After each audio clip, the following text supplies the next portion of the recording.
సరే అలాగే సినిమాల విషయానికొస్తే తాజాగా మనం చూస్తున్నాం 'సట్లూజ్' లాంటి సినిమా కానివ్వండి, అలాగే 'ద ఇండియా స్టోరీ' వీటికి ఆటంకాలు ఎదురవుతున్నటువంటి పరిస్థితి రిలీజ్‌కి నోచుకోవటం లేదు. 'సట్లూజ్' విషయానికొస్తే స్ట్రీమింగ్ అయిన 2 రోజులకే మళ్ళీ దాన్ని నిలిపివేసిన పరిస్థితి. ఇంకా 'ఇండియా స్టోరీ' విషయానికొస్తే అది రిలీజ్‌కి నోచుకున్న సిచ్యువేషన్. ఎందువల్ల ఈ పరిస్థితులు ఎదురవుతున్నాయి? ఎస్ అండి. ఇప్పుడు అసలు యాక్చువల్గా చెప్పాలంటే ఈ సినిమాలేంటి అనుకుంటాం అనమాట. ఎప్పుడు కూడా సమాజంలో ఒక ఎంటర్టైన్మెంట్ అనేది చాలా ఇంపార్టెంట్. ఫర్ ఎగ్జాంపుల్, ప్రతి పౌరుడు కూడా ఏ దేశంలో ప్రపంచంలో ఉన్న ఈవెన్ హెచ్డిఐ ఇండెక్స్లో, డెమోక్రటిక్ ఇండెక్స్లో అన్నిటిలో నెంబర్ 1 ర్యాంక్ వచ్చిన ఈ స్కాండినేవియన్ కంట్రీస్లో కూడా అసంతృప్తి ఉంటుంది. ఈ అసంతృప్తి ప్రజలు ఎలా వ్యక్తం చేయాలి అనే దానికి ఒక మీడియమే ఎంటర్టైన్మెంట్ అలా ఈజీ కాదు.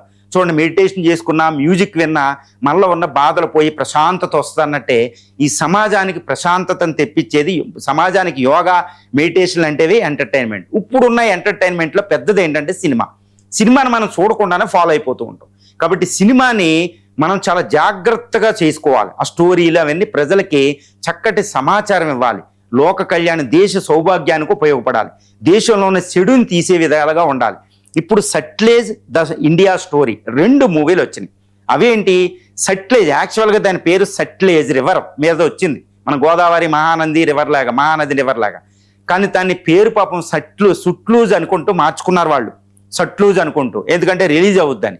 యాక్చువల్గా అది 1980లో 90లో పంజాబ్లో ఉగ్రవాదం వచ్చింది, పాకిస్తాన్ డెవలప్ చేస్తే దానిని నిరోధించడానికి అక్కడ ఎన్నో కుట్రలు కుతంత్రాలు జరిగినాయి. వాళ్ళు నిరోధించడానికి చాలా పోలీసుల యొక్క దౌర్జన్యాలు కూడా జరిగినాయి.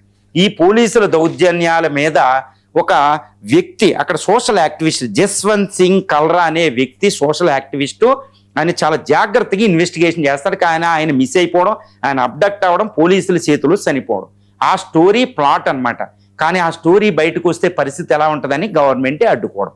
కాబట్టి అటు ఓటీటీ నుంచి అన్నిటి నుంచి దాన్ని లైవ్ స్ట్రీమింగ్ అన్నిటి నుంచి తీసేశారు, ఆల్మోస్ట్ బ్యాన్ అని చెప్పొచ్చు. ఇప్పుడు 'ది ఇండియా స్టోరీ' ఇది ఒక రివర్స్ పిక్చరు. ఇదేంటి? ఇండియాలో ఫుడ్ పాయిజన్ మీద మాట్లాడుతున్నారు, ముఖ్యంగా పెస్టిసైడ్ వీటిలో. ఇప్పుడు రిపోర్ట్లు వస్తున్నాయి గ్లోబల్లో, అక్రాస్ ది గ్లోబ్ రిపోర్ట్లు వస్తున్నాయి. ఎందుకంటే ఇండియా ఇప్పుడు కల్తీల వల్ల, ఈ యొక్క పెస్టిసైడ్స్ వల్ల, ఈ ప్లాస్టిక్ పొల్యూషన్ వల్ల, ఈ దారుణాల వల్ల, తర్వాత గ్లోబల్ వార్మింగ్, తర్వాత పొల్యూషన్ వల్ల ప్రతి 5గురిలో ఒకళ్ళు క్యాన్సర్ బాధితులు ఉండబోతున్నారు 2030 తర్వాత అనేది ఒక రిపోర్ట్. ఇప్పటికే హైదరాబాద్లో, బెంగళూరు, ఢిల్లీలో క్యాన్సర్ హాస్పిటల్ బెడ్లు కూడా సరిపోని పరిస్థితి. ఇది చాలా దారుణమైన పరిస్థితి. మనం చూస్తే రీసెంట్ బసవతారకం, చంద్రబాబు నాయుడు గారు, తర్వాత మోడీ గారు, వీళ్ళంతా మాటల్లో డైరెక్ట్ కనపడింది.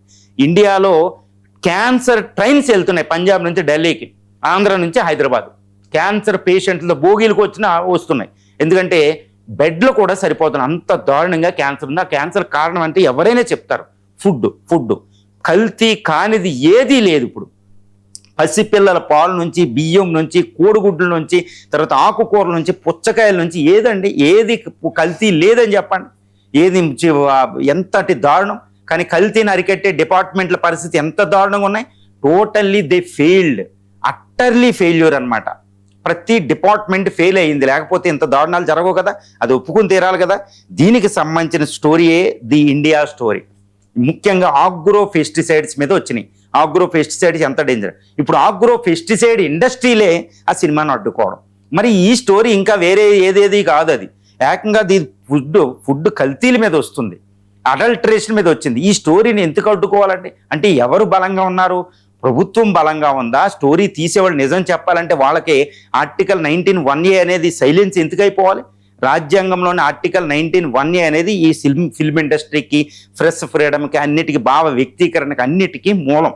దాని ప్రకారం ఒక అద్భుతమైన story 'the India story'.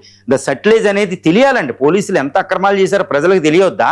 Human rights కోసమే human rights national commission for human rights ఉంది, ఆర్టికల్ 32 ఉంది, ఆర్టికల్ 226 ఉన్నాయి. అవి కూడా నిజాలు బయట తీసి వాళ్ళకి ఇవ్వాలని తమిళనాడులో పోలీసులకే ఉరిశిక్ష వేసిన పరిస్థితి. కాబట్టి పోలీసులు న్యాయాన్ని భక్షిస్తే వాళ్ళకి శిక్ష ఉండాలి కదా. మరి అది అలాంటి సట్లెజ్ స్టోరీలు, 'ది ఇండియా స్టోరీలు' అనేవి రాకపోతే మరి భారతదేశం ఎలా అండి? నిజమైన స్టోరీలు ప్రజలకి అవేకనింగ్ కల్పిస్తాయి, ఎన్లైటన్ చేస్తాయి అన్నమాట. ఓటు హక్కు మీద, జైభూమి, రాజ్యాంగం హక్కు మీద అది కల్పించిన అద్భుతమైన అవేర్నెస్ మనం చూడాలి. Government central board of film certification వెంటనే ఈ సట్లెజ్, 'ది ఇండియా స్టోరీ' లాంటి మూవీలకు పర్మిషన్ ఇవ్వాలండి. కాకపోతే ఏదైనా కొంచెం తేడా వస్తే దాన్ని మాడిఫై చేసేనే ఇవ్వాలి, కానీ దాన్ని పూర్తిగా బ్యాన్ విధించడం కుదరదు. చూడండి వెస్ట్రన్ కంట్రీస్కి చూడండి, ఎంతటి దారుణమైన ఫిల్ములకైనా వాళ్ళు మాత్రం అడ్డుకోరు. ఇప్పుడు సుప్రీంకోర్టు ఆఫ్ ఇండియా ఈ మూవీలు వెళ్తే అడ్డుకోకుండా ఇచ్చే అవకాశం ఉంది. ఎందుకంటే సుప్రీంకోర్టు చాలా మూవీలకి సుప్రీంకోర్టు లెవెల్లో, హైకోర్టు లెవెల్లో పర్మిషన్ ఇచ్చింది. మరి ఇప్పుడు సుప్రీంకోర్టు హైకోర్టులకి వెళ్ళగలిగితే ఆర్టికల్ 19(1A) ప్రకారం తప్పనిసరిగా వీటికి పర్మిషన్ వస్తుందని అయితే మనం చెప్పగలుగుతాం.